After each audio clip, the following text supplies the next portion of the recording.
So this video does have a good outcome, but watch the whole thing because Riot had to get rushed to the nearest emergency vet because she got poisoned out here on the BLM land in California. Super scary, but obviously she's okay and everything turned out. But watch the whole video because at the end I'm going to give you my biggest 7 takeaways from this experience. You might notice that there's no Riot bopping around the trailer right now. So, considering I just started on YouTube, I feel like this is really dramatic. It's weird to share these things, but I feel like this is important because I know a lot of people that travel have dogs, and my dog is currently at an emergency vet having her system flushed out. This morning, we woke up and all was well. Everything was fine. You know, I let her out first thing. I let her roam at our camp spot. We don't have anyone near us. And outside of her chasing lizards, I don't really get worried about her. She doesn't go far. I keep my eye on her. So this morning's pretty typical. I let her out. I bring her back in. I'm usually out there brushing my teeth while she's taking her morning potty. And we're all fine. I get ready, I do my yoga, I do my meditation, and we get ready to go for a hike. So we're walking down the lane of this camping area, and she's walking really slow, which is super weird for her. And I noticed that she's kind of swaggering and like not quite herself. And a little ways down, this little off-leash dog comes barreling up to her, and I step in front of her and I shoo the dog away, and I turn back towards her and I notice her really like she's drunk. Like her eyes are kind of closing and she's swaggering, and that's really weird. And I don't have her on a leash. I let her drag like a little training tab is what we would call it. And I go to grab that and she flinches really hard. And these are not normal things for my dog at all. And I'm like, what the fuck, right? And so, you know, first thing I do is look at her gums, and they're real white, which means that she's not getting good oxygen flow. I have been crying a lot today. I just felt like it coming back up there for a second. And yep, it's coming up. So I check her gums, they're really pale. And I start turning around to walk back with her. I'm like, come on, baby, we can do this. Let's get back to the, truck. And I figure, obviously, something is not right with her. I go to kind of like grab at her tab again to kind of help her along. And she, like, again is like this. And then I stop and I'm like, babe girl, what's wrong with you? And she, like, falls onto her haunch and is really unstable, has a hard time getting up. I, like, cup her face. And I'm trying to look into her eyes, and her eyes are kind of like not able to focus. So I scoop her up and I run her about a mile back to our camp spot. But anyway, I rush her into the truck, and the first thing I'm thinking is maybe some of these lizards are poisonous, so I'm checking her for any bite wounds. I'm looking in case maybe she was bit by a snake. She's a pretty tough dog, so I don't know if she was like bit by a rattlesnake if she would even yelp or anything like that. I assume she would, but I don't know. So I don't see anything. I don't see any puffy marks. I don't see anything weird like that. I'm driving as I'm kind of checking her out, and I Google and I find the nearest emergency vet. It's like 40 minutes away. So I'm calling them and I'm like, I have an emergency. I'm bringing my dog in right away. I describe the symptoms to them. And so we finally get to the vet. I describe the symptoms. They take her back. They check her vitals. They say she's okay, but she's got a high temperature. And they said that it seems like THC poisoning. Like she got into cannabis. I do not smoke. I have been sober, 100% sober from anything for a couple years now, because I lived that life, like for real, which is a whole nother topic that I don't think I even ever want to get into, and I never thought that I would share on YouTube, but I certainly can say that it was not my cannabis. Okay, I just got a call from the doctor, so I'll get into that. So anyway, I get to the doctor, they check her fluids. Oh, they say, can we run a drug test on her? I'm like, absolutely, yeah. And so they do, and she comes back positive for THC. And I'm immediately suspicious of neighbors around me, thinking, you know, maybe someone's just like a complete fucking jackass lunatic, even though I have been really on the up and up about getting over my feelings about people. So I am doing my damnedest to not be suspicious of the people around me. But at any rate, so they have to keep her for about 12 hours to give her fluids and to check her vitals and flush her system out, essentially. So they just called. It's been 5 hours and her temperature just got back to normal. She's still wobbly and she's still like reacting weird to things. So they want to keep flushing her system for another couple hours. I'm really upset because, you know, it's one thing if I had weed or edibles or whatever, I would own the situation. Obviously, probably wouldn't make this video about it. Maybe I would. As a warning for others. I mean, hey, yeah, maybe I need to watch my dog more and make sure she doesn't eat things. Yes, I agree with that. I need to be extremely on top of my dog because I know that she's a food hound. And I need to make sure that I'm keeping her safe from anything that she's eating on the ground. Nonetheless, if it was an edible or something, I mean, the leave no trace thing, you know what I mean? It's like, that should be included. And since so many of us have dogs, I don't know that people understand how detrimental cannabis is to dogs. It's not funny to get your dogs high. It's not funny to try and get someone else's dog high. If you are camping and you have a remainder of a joint, or like keep track of your shit, you know? Like clean up your fucking camp spot and be mindful that you know, hey, what if a kid got into it? Kids put things in their mouths too. So I'm gonna hopefully have a really great ending to this video, and I'm really happy I'm not crying, and I'm glad I got a call from the vet that said that she's headed in the right direction. It's pretty late and she is passed out. Still a little dopey. Oh, you open your eyes though, yay. So this was really scary, but obviously everything turned out, and I do have 7 takeaways from this experience that I hope will be helpful to anyone with a dog out there. First, have your dog's vet records with you and a copy on your phone. In the rush of the emergency, I keep her vet records in the trailer in like a file drawer, and so I did not have them with me when I rushed her to the vet, but I had a copy on my phone. So I would, you know, double down, and I was sure to have a copy of her records. 2, pet insurance. Now, it is a little chunk of change to have pet insurance. I think it's worth it. I've never really used it until now, but Riot has had pet insurance since I got her. And we have pet insurance currently through Embrace. I can put a link to their website down below, and it does cost for us, for the plan that we have and for the type of dog she is and all of that, it costs $938 a year, which equals out to $78 a month. But this was worth it because this vet bill was over $1,000, and I'll be able to get reimbursed for most of that through her insurance. And because, you know, out here you don't know exactly what could happen, and like I would never want to be in a position where I had to put her down because I couldn't afford a vet bill. So paying the money for her is worth it, to the point where I have gone without health insurance and my dog always has insurance. So, you know, again, I said it in a video prior, I love my dog maybe more than I love myself. That's something maybe I'm working on, but I'm going to make sure that she is taken care of because she's like my child. So I highly recommend having pet insurance. Again, we go through Embrace.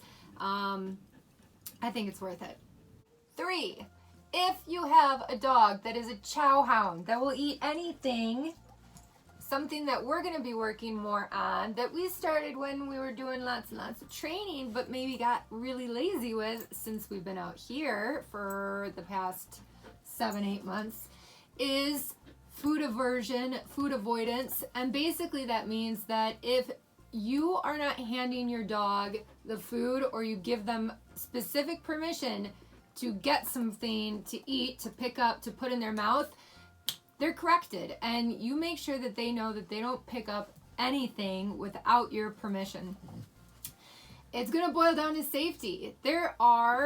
I come from Chicago, and like, you legit have stories in the news of people feeding poisoned dog treats or leaving treats with antifreeze in them at parks. It happens several times over each summer.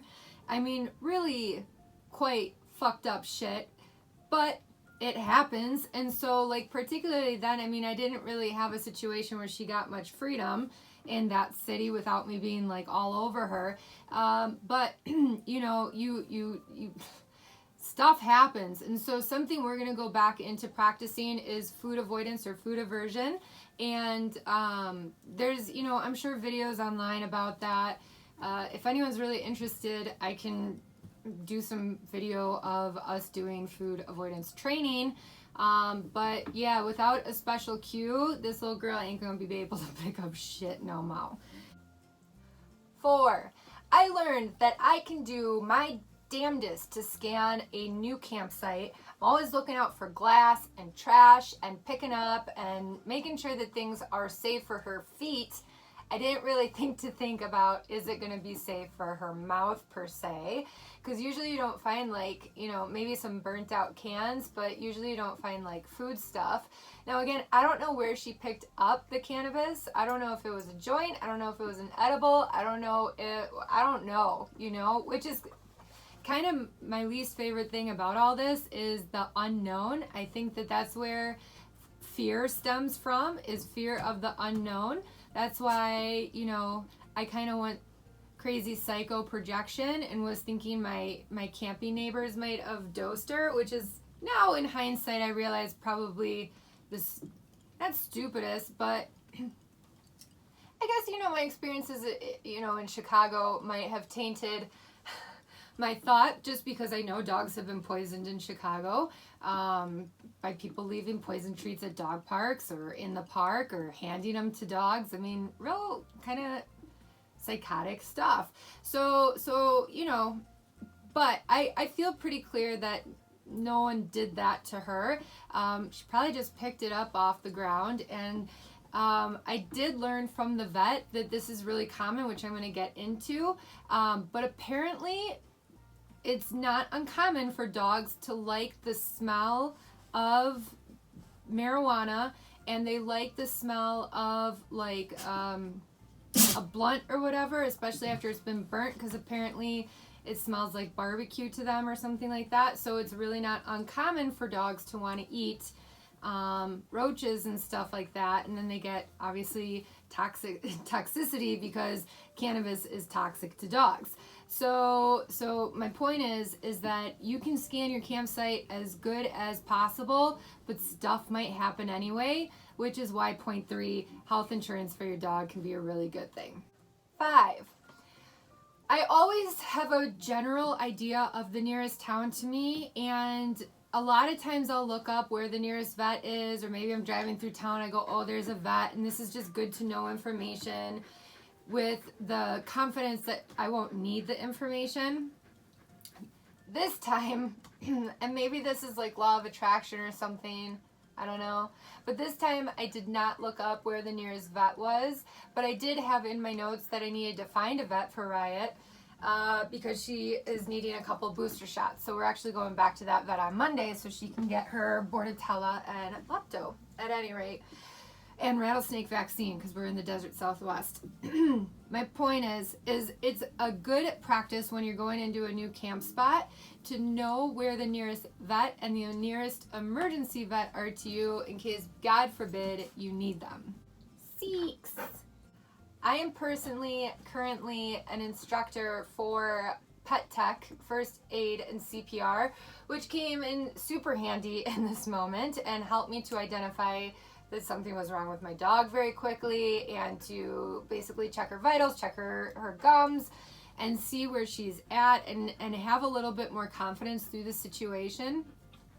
They do have an app you can have on your phone so that you can scan, do kind of like a diagnostic for any sort of emergency or bleeding, or if they were to break a bone or anything like that. The app is currently not updated to the newest iOS, but I'm going to put a link to their website, the Pet Tech website, down below, because if nothing else, it might be a good idea to be certified in pet CPR and first aid, so that when you're out in the middle of nowhere and God forbid something happens, then you know that you have some qualifications, abilities, and confidence to help your dog. 7, and my final takeaway from this is this is a big issue. This is a big issue. So we went to the vet in Indio, California, and Indio, California is a town of about 91,000 people, which is not, that big, and they have over a dozen vets.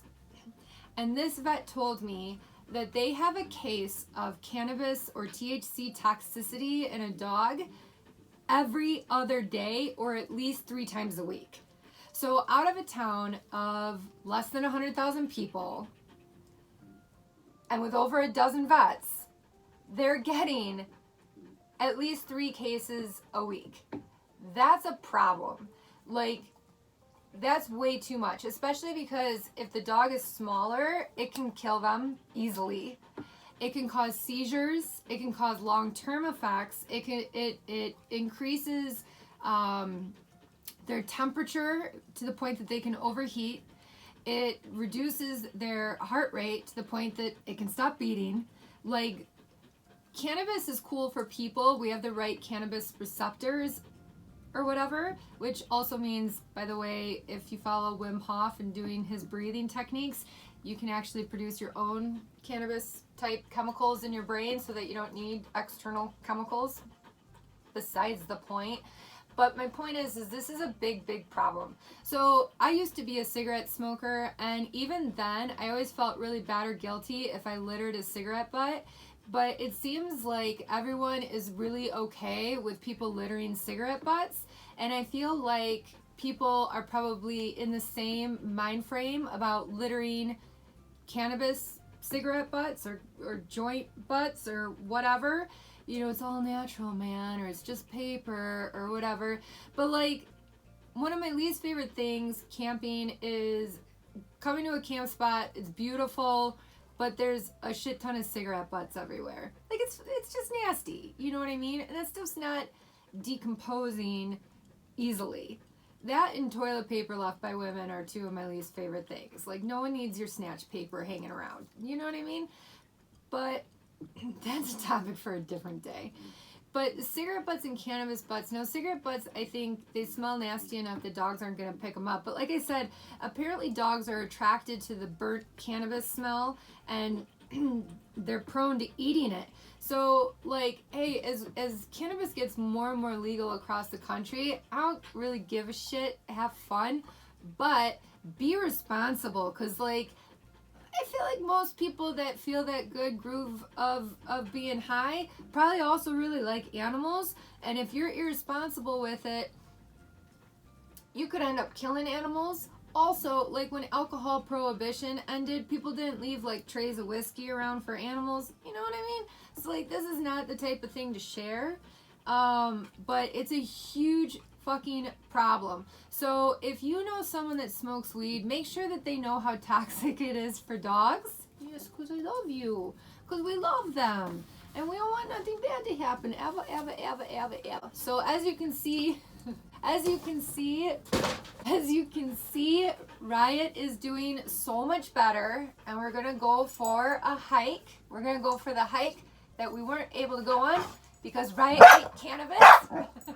Be safe with your pets, and even still, remember that life is supposed to be fun, So have a responsible Riot. Lastly, if you've ever had a medical emergency with your pet while on the road, leave the story in the comments below along with how you handled it. And if you want, go ahead and subscribe to our channel or hit the thumbs up. It would just, be nice and stuff.